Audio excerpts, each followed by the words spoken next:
Buy on MTG. Construct your deck. Command your board. Conquer the table. Hello out there in the wide world of web. This is Rob with Buy on MTG. So today we are going to continue with the memory lane series that I've been doing, and we're going to get on to the next set, and that is going to be Homelands. If you've been watching or subscribed to the channel, you'll know that the last set, Ice Age, was quite a while ago, and I think part of it is I wasn't super excited about doing Homelands, but more so, this is going to be my third recording of doing the Homelands set, because every time I did it, either the set was out of focus or I bumped it and then it was like completely off the screen or whatever. So I'm going to glance up. I'm making sure that the set is clear. There's no big glares, and hopefully the audio is coming in clear. I'm looking at it. Maybe I'll turn it down just a little bit because I seem to be speaking louder than I have in the past. All right. That being said, for each one of my sets, I collect a sealed booster with my little certificate proving, or the little serial number thinger, proving that it's unsearched. But these packs, we've now breached into the sets that you really don't have to worry about that. You can check to make sure they're not resealed, but in all honesty, let's be real about it. Nobody is cracking Homelands and trying to scalp all the goodness out of it, because there really isn't much, unfortunately. Homelands came out October 1995. This was the 7th expansion for Magic the Gathering, and it fell in, like I said, right underneath of Ice Age, and is actually considered part of the Ice Age block. So most blocks were 3 set conglomerations or pieces. So this would be Ice Age, Homelands, and Cold Snap. Now, Cold Snap didn't come out until way later, but yeah, this is actually technically part of the Ice Age set. It's got that little set symbol, and I'll pop it up on the screen, and that's the globe. It's got some weird name, and I don't remember, the Algroltha globe. I don't know, but that's the planet that the Ice Age Homelands took place, and where this is supposed to be coming from. It was a total of 115 cards. 25 of them were commons, 47 were uncommons, and 43 cards were rares.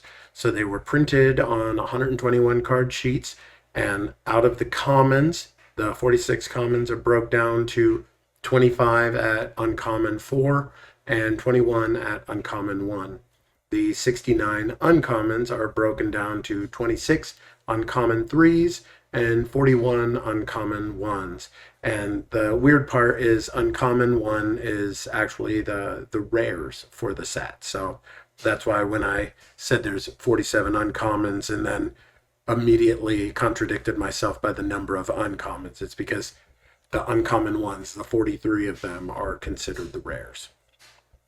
So I'm not going to go into the storyline. I think if there is enough calling to try and go through the history behind like the story arcs themselves, then maybe we'll cross that bridge one day. But for now, I'm just going to get actually into the set and kind of review it. So Abby Gargoyles was kind of cool because, 3/4 flyer, but it was pro red, and that was not a real common thing to happen back in the day. But man, that casting cost triple white, just a bit too much.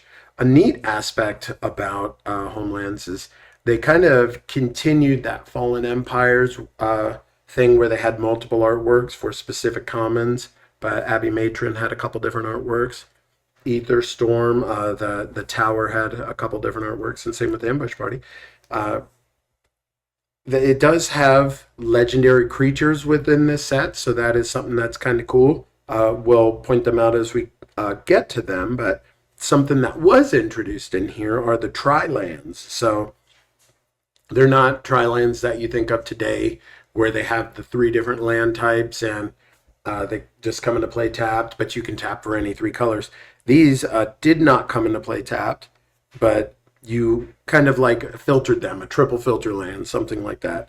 1 in tap to make that colorless into a green, 2 in tap to make the colorless a white, and 3 in tap to make the colorless a red, which, or 2 in tap, sorry about that. but it was Naya colors, which is kind of cool. I'm going to go ahead and move that pack and continue on. Something that was kind of cool is they did some more creature type specific buffs as a whole. Like the Minotaurs got a lot of support in this, and we'll get along into it a little bit more. But the vampires got really cool support structure alongside of really the story arc that kind of carried it. But Anaba Ancestor taps to give target Minotaur +1/+1 until end of turn. These guys, the Anaba Bodyguards, were just another type of Minotaur. And if you look, or some people say Minotaur, I don't know. You put it in the comments. Minotaur, Mentor, I don't know. Minotaur. 2/3 first striker. The Shaman tapped to ping something. And this was just a blanket, not a lord, so to speak, where it's not +1/+1, but it is +1/+0, and that's pretty cool. Apocalypse Chime is the third time this type of card represented, and it's the expansion hoser. I'm going to glance up every now and then. Like I said, I don't want to bump it. Third time's the charm. I'm going to record this the third time, and this will be good.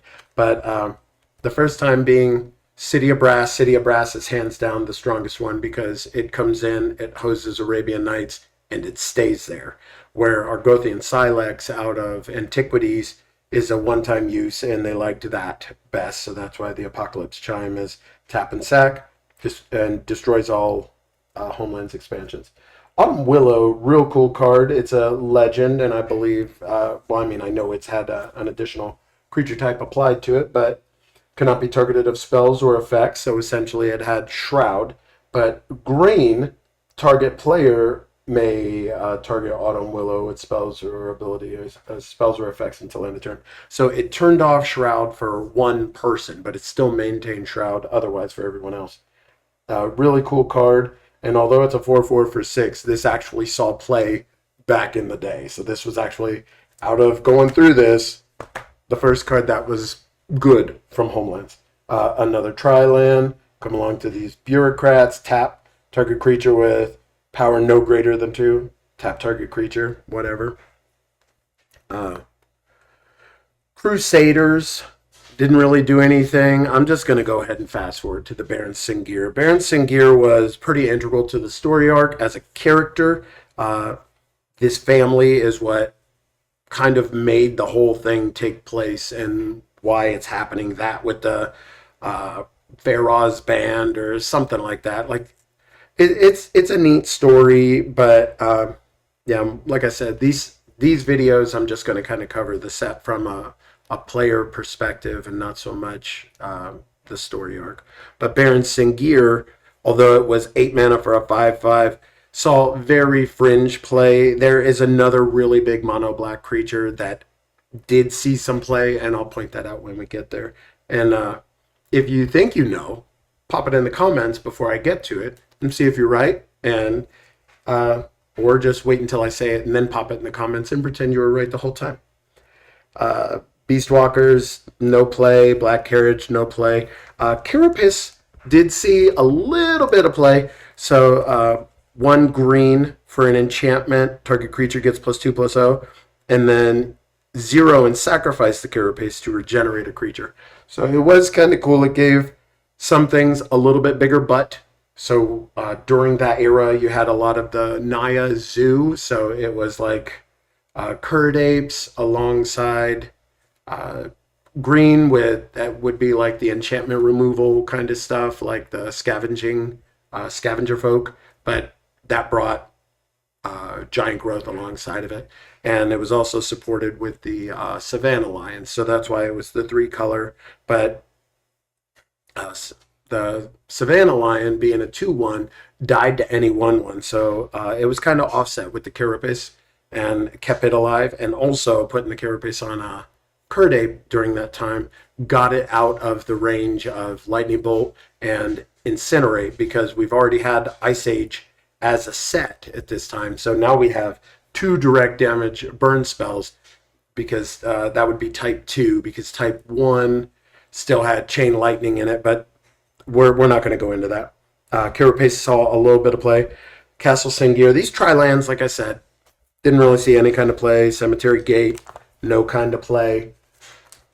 Chain Stasis, nothing.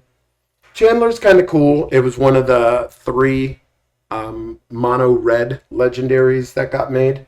The Clockworks were cool just because of the artwork from them. I mean, these 2 specifically, because Amy Weber did Time Walk and kind of developed this pseudo Salvador Dali thing with the use of all the clocks, but in their artwork incorporated a lot of the clockwork that was seen in Time Walk, and just kind of continued that feel, that aesthetics through the Clockwork Beast and Steed and Swarm. Coral Reef, nothing. Dark Maze, didn't really see anything. Daughter of Autumn is another legendary that people tried to use, but it didn't really work.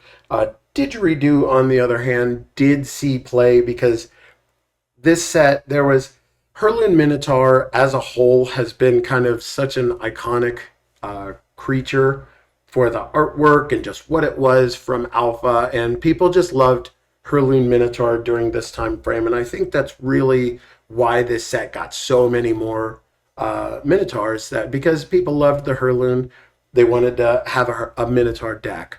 So with that, they got a lot of support from this set, but more so the Didgeridoo, because 1 mana, you put it into play. 3 mana, notice it doesn't say mono artifact, so you could just, for each 3, you could shove a Minotaur from your hand directly into play. And the cool part about that is it doesn't say at sorcery speed or anything, so you could just draw and pass the turn if you were a Minotaur deck, and wait until your opponent's getting ready to pass the turn and just jam all those Minotaurs in play, because they're not aware what's going to happen. It's already past the time that they can cast sorcery, so they can't Wrath of God your board. Or if they attack, you could just jam in blockers and really thwart their plans. Dredge Spell, nothing. Dry Spell, nothing. The Dwarves got a little bit of love in this set, and it's another creature type that people really liked, but at least in the play groups I was in back home in Florida, Dwarves didn't get near the love that the Minotaurs did. The Minotaurs were very excited and attempted to make into a deck. The Dwarves were just like, okay, there's more Dwarves. And I think just not having Lords and something super cool like Didgeridoo was the defining factor. Fairies got a Lord here. Well, a butt Lord, a big butt. All fairies get +0/+1, and tap fairies you control get +1/+0. So it wasn't a full-time Lord, but it was toughness, and then periodically would do power. Feast of the Unicorn saw no play, not for me. Pharaoh's Band, not a good card at all, but summon spells each cost an additional 2. It was more so integral to the story arc from the comic books and the book's perspective, but not gameplay at all. Nobody really used this, at least not in my play groups. Folk of Havana, just kind of a meme card, not really that great, at least from what I saw. Forget, didn't see much play. Giant Albatross, nothing. Grandmother Sengir was kind of cool because it had kind of built-in removal for the target creature gets -1/-1 until end of turn, so you could perpetually just kill stuff. And let's say somebody summoned a ball lightning, a 6/1 trample haste, before they could kill you with or hit you for 6 trample damage, you could just tap Grandmother Sengir and kill the ball lightning. So this saw a little bit of sideboard play, not much, not a great card, but this isn't the mono black legendary that I was referring to. So if you got excited and you typed Grandmother Sengir in the comments, you're wrong. Sorry. Nothing really of note. Hungry Mist did see a little bit of play, a 6/2 for 4. Really, this was kind of this set's ball lightning instead of 6/1 for 3, but trample and haste, but it died at the end of that turn. It's a 6/2. It did have an upkeep, so you could decide, do I want to keep this giant thing around? But this also was able to kill a lot of really big stuff because, it's a 6 power. Yeah, it's probably going to die, but it can certainly stave off any of the big creatures that your opponent had, because they're not going to swing in with their giant non-flying attacker into this thing just to eat it, because it's going to save you the upkeep cost. And it did a lot of work as far as like a mono green moat kind of thing. Ishan Shade, 5/5 for 6. 3 black and 3 pro white. That's all it says on it. It doesn't have a drawback. It doesn't do anything other than pro white. But for some reason, this is the mono black legendary that saw a little bit of higher level play, only as a sideboard card, but nonetheless, Ishan Shade saw some love out there. And it's okay. It's just really expensive, 6 mana. Arena Singir, just another one of the Singir family, because you see them all over the place. Ironclaw Curse, I didn't really see anything. Jinx really didn't see anything. Hoven is another one of the mono red legendaries. The only thing that I thought was cool with Hoven is he has ferrets and he has tools. So there were like 3 cards centric around this one character, and that was kind of cool. And it's the first time we ever had ferrets. And I don't know. I think ferrets are pretty neat.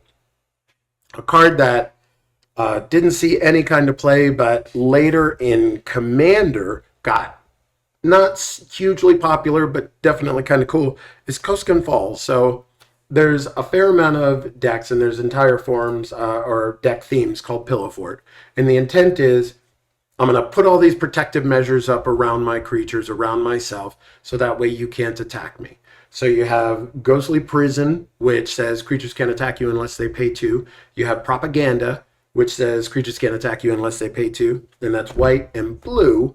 Well, black, technically, also had Koskan Falls, black, black, and 2, Enchant World, so it would be killed if anybody played an additional Enchant World, but during your upkeep, tap target untapped creature you control, or bury Koskan Falls, so it did have an upkeep cost, so it is strictly worse from the perspective of mana cost and an upkeep cost, but no creature can attack you unless its controller pays an additional 2 whenever that creature attacks. So in the Esper colors, white, blue, black, there are a total of 3 Pillow Forts enchantments that all cost 2 each. And then heaven forbid you put Sphere of Safety and all that other stuff, because it can get really expensive per creature.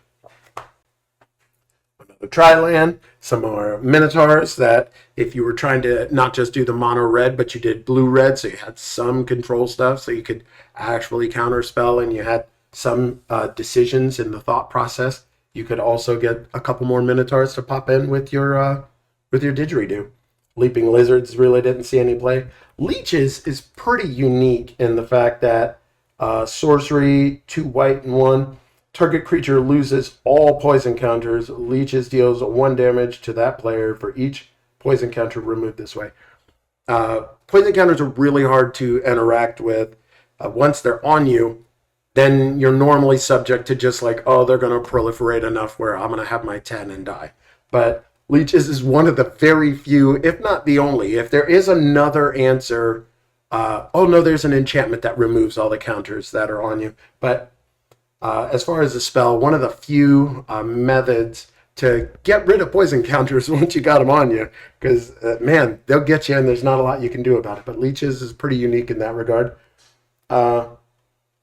Marjan, the token giant mono blue creature that they stick in stuff. So we had Leviathan, and we had Polar Kraken, and now we have a Marjan, however you say it. Memory Lapse is a good card, and actually did see play, and still kind of sees play.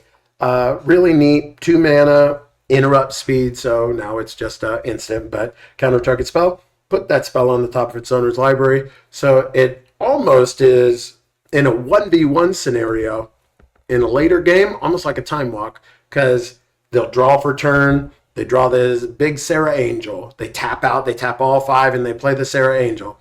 Well, for 2 mana, you say nope, and you put that right back on top of the library. So next turn, they're going to draw that same Sarah Angel, and they're going to do it again. But it omitted that entire turn that they took. So in Magic in that era, the draw go thing, draw and just pass the turn, was pretty rough to deal against. But if somebody did take their entire turn and just casted the one thing and you memory lapsed it, it's kind of like time walking them. So it's all a lot of love. Merchant Scroll, actually a good card from Homelands. Uh, Blue and 1, search your library for a blue instant or interrupt. Reveal that card to all players and put that card into your hand, and then shuffle your library. So it was a blue tutor, and it lets you go get an instant or interrupt, but now that is just an instant. But it's still really good and still sees some play in Commander today. I mean, there's better versions now with Mystic Tutor, but Merchant Scroll still pretty strong. Falcon's got a little bit of love, and we'll get to, I don't believe we passed it, but there's a Falcon Lord that was also in this set. But they got a little bit of love. Mystic Decree, didn't really see anything. Norwell, didn't see anything. The Mind. Primal Order is a pretty unique spell. It's 2 and 2 green enchantment. During each player's upkeep, Primal Order deals 1 damage to that player for each non-basic land he or she controls. So it's a little bit of non-basic land hate and just something kind of cool. Sees a little bit of play, and especially in budget Magic, because Commander specifically, people play so many non-basic lands, it's crazy.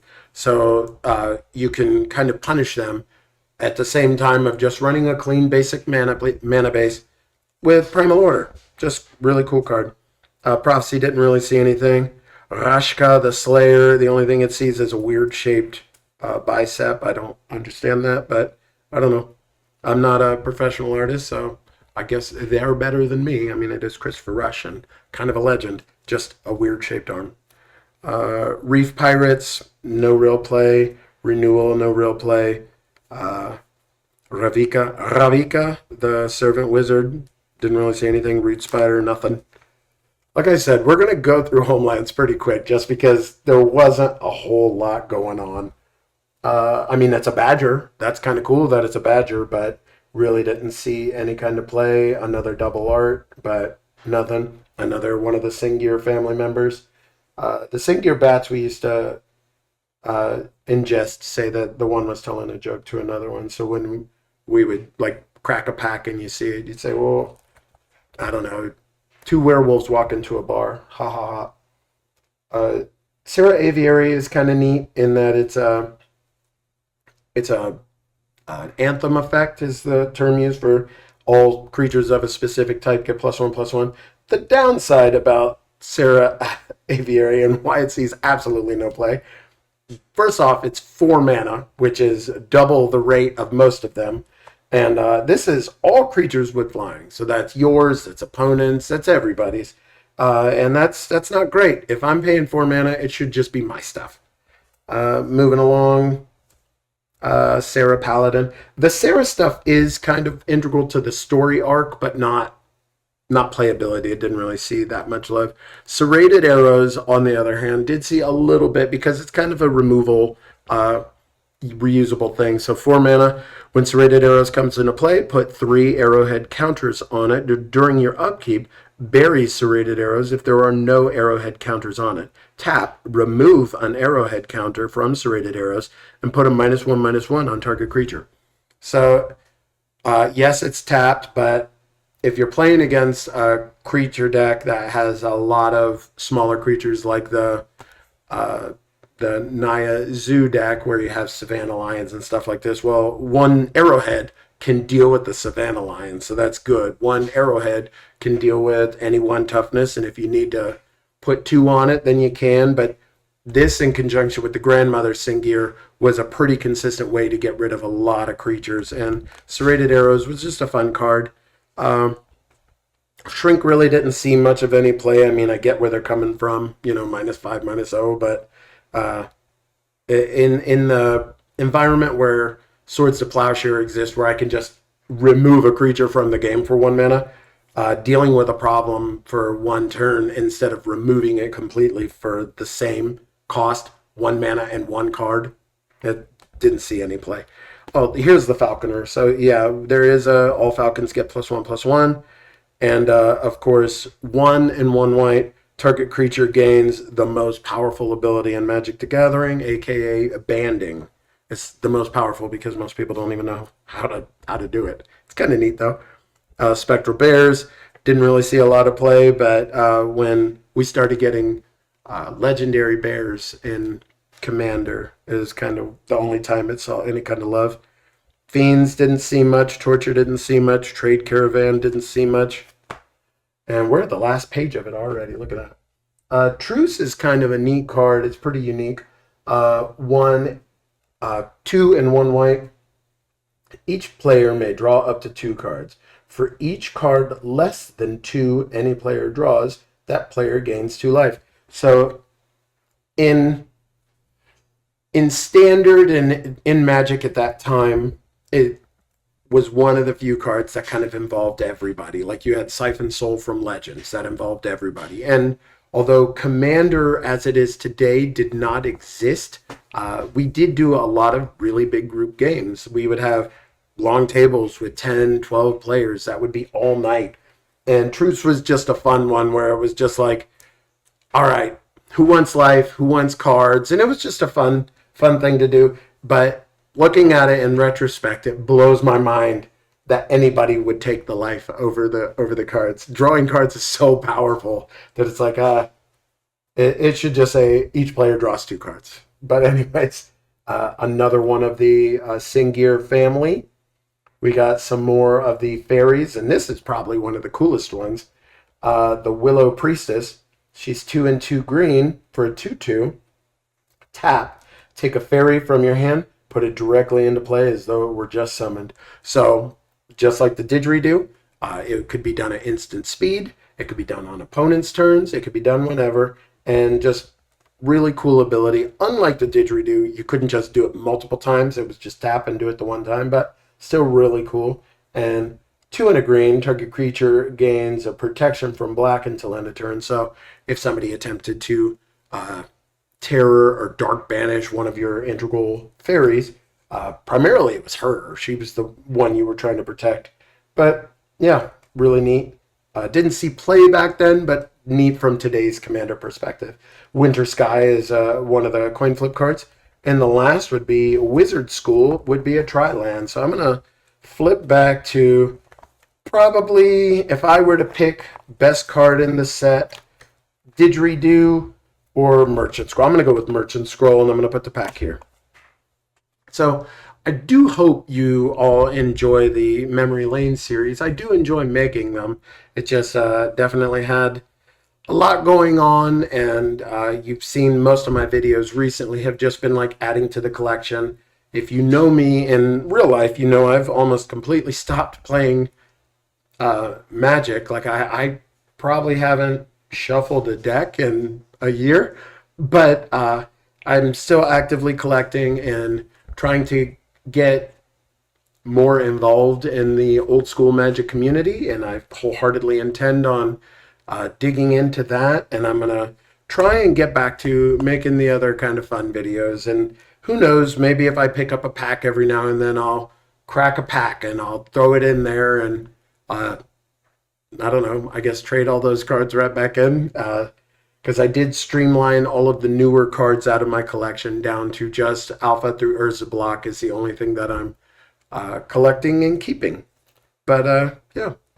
I hope you are all having a great day. I hope you've all enjoyed the Memory Lane set so far. And next up will be Alliances, which we did see the beginning of it at the end of this video. But, you know, next will be Alliances in the chronological release of Magic the Gathering expansions.